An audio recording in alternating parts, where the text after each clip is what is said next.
Now, from the Messenger Girls to the Forgotten Widows, the 1916 Rising was full of heroines that we don't hear about. Here to change the narrative are the women behind the Eastrogen Rising Cabaret, Fionnuala Haplin, BeRn and Catherine Ann Cullen. Thank you all so much for joining us on the show this morning. Now, you are the creator, BeRn, of this. Tell us the inspiration behind it and why you decided to go down this path. I will indeed. I suppose I was inspired by the Waking the Feminists movement, which is brought about by the fact that the Abbey Theatre only had one woman playwright for the commemorations of 1916.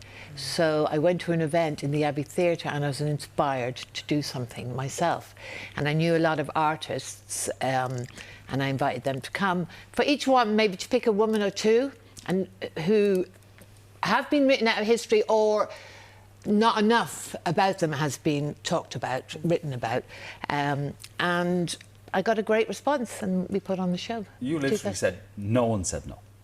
What? You said that no one said no, and as a result, the show had 3 acts in it. It went on very long. It went on very, very long.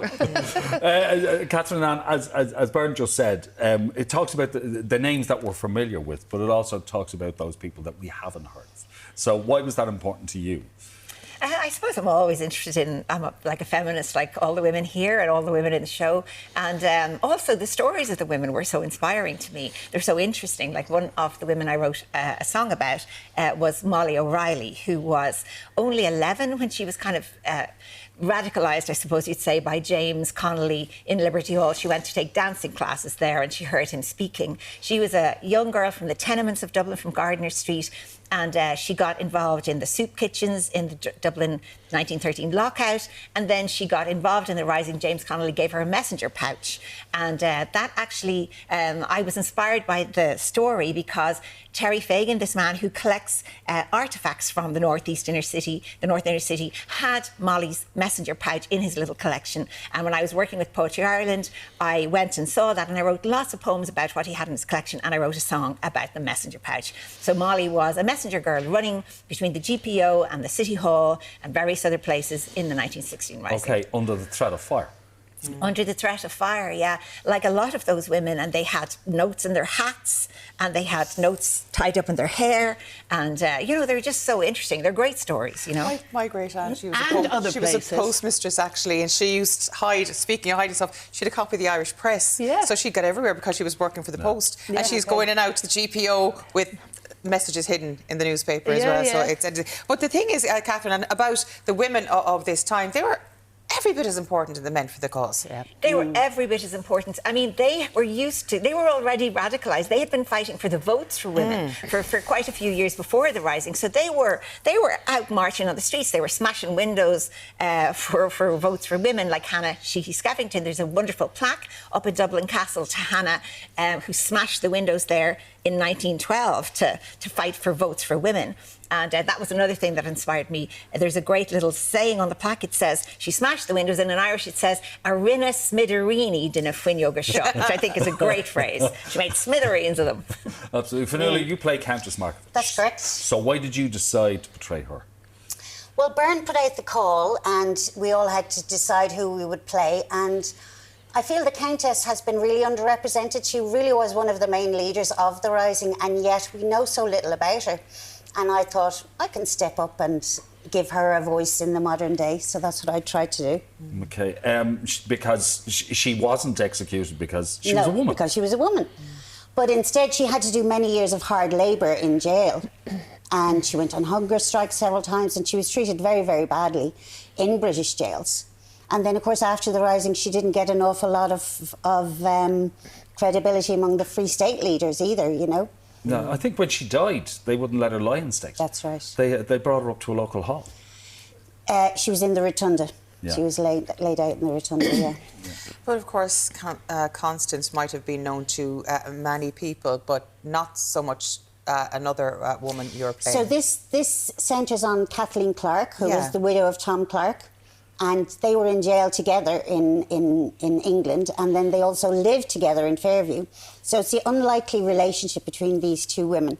One an aristocrat and the other a farmer from from West Limerick, and both just as equally divested in the whole cause. And what was it like gathering information about these women to actually portray them as accurately as you can? Well, we're lucky we have a lot of letters from the Countess, and Kathleen Clark wrote an autobiography as well. So I was able to go through all of their writings and find the bits where they spoke about each other and then put them together. OK, why is it so important that we know about these women? Well, they were written out of history. And as you said, they were just as important to the cause as the men were, and they have just as much to say. And of course, they fought for women's rights as much as for the country. And that is something that we still need to do today. BeRn, of course, the song Grace is really synonymous with that period of time when we think about it. But while we know Grace the song, not many people are overly familiar with the story of Grace Gifford, who inspired this song. But you delve into that. I delved into it. I didn't know much about her myself, just from the song. So I read a book about her, I took notes, and then I wrote a song about her and her life after Joseph Plunkett, who was her husband who was executed. She joined Sinn Féin in 1923. She was in jail. In Kilmainham jail now, there's a mural that she did on the wall, the Madonna and the Virgin. The Madonna and the Child, the Virgin and the Child. She worked for the Abbey Theatre as a cartoonist, a caricaturist. She had 3 books published in her lifetime of her cartoons, but she had no money. The state wouldn't give her money. She was anti-treaty. Joseph Plunkett's family refused to recognise his will, so because their marriage had no witnesses, so they didn't recognise it. So she was very poor, actually. Yeah. She got the state pension in 1932, and then she had a bit of money, but she never had much. Yeah, for such an iconic Yes. woman Yeah. who contributed so much. I never married. Never married again. Well, she married Joseph, but she never married again. And she lived till she was till 1955. Wow. Yeah.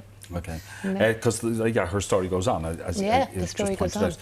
This was BeRn's idea back in 2016 when we celebrated the centenary of it. So, Catherine Ann, why have you brought it back now? So I guess, the centenary now, it's 10 years on, so we've kind of updated. We've cut out some of the 3 acts now. Much shorter now. Yes, we had a bit of sense for ourselves, and we've got a streamlined little beautiful 2-act show now. We've written some new work for this show, and we're also revisiting the work that we did for 1916. So I have a new song about Louis Bennett and Helen Chenoweth, who were actually pacifists. So they wouldn't have supported particularly the Rising, but they were extremely active in women's rights, the Women's Workers' Union, the laundry strike for the women getting a fortnight's holiday for the whole country in 1945. They were wonderful leaders and suffragists all through their lives. And they were also probably a couple. Yes, they were romantically linked. As you know, we never really know those full details from the women of those times. And there's a lot of the women, actually, who were lesbians in the Rising, and who, maybe that story hasn't really been told so much either. How does the cabaret actually work? Because there's so many elements to it. I mean, you've poetry, you've song, you've dance, you've everything. How does it weave itself in and out? Well, there will be a narrative arc that will bring it all together. Okay. And we have some women that are going to come on and off as messengers, and they'll be delivering a few lines to... Continuity. For continuity, OK. And can I ask the audience, Fionnuala, are they of varying ages? Yes, very much so. I think a lot of people are interested in this. Even 10 years on since we first started it, I think there's even more interest than when we started, really. So, I'm just thinking... varied. Men come as well. Oh, yeah, of course. They are allowed. They are allowed. But I'm thinking of the young people who come along who have never learned about these people. Exactly.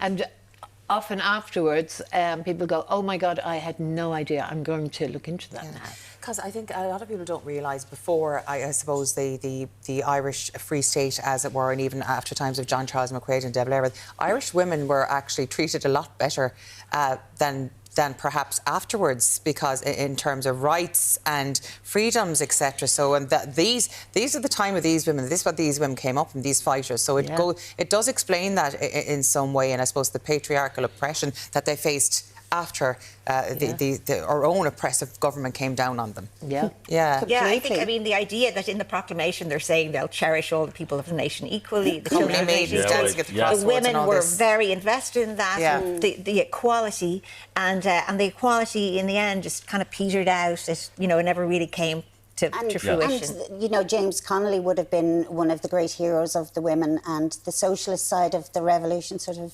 disappeared, really, with him and that. What? And coming on with this wonderful organisation of women that banded together and supported each other, and they came from all walks of life, and I think we could do with them today. Yeah. By God, we could. Figured out It's right there. a new one, will it? I think that's a great idea. Can I join too? Yes, you can. Yes. It starts here. Where can people see it, BeRn? Annesley House in Fairview, North Strand, Fairview, on the 16th of April. That's this coming Thursday, 8 p.m. And it's sure to be back after that sometime. Yes, we will be doing it again. And we have an Instagram page, Eastrogen Rising. That's EASTROGEN 2026.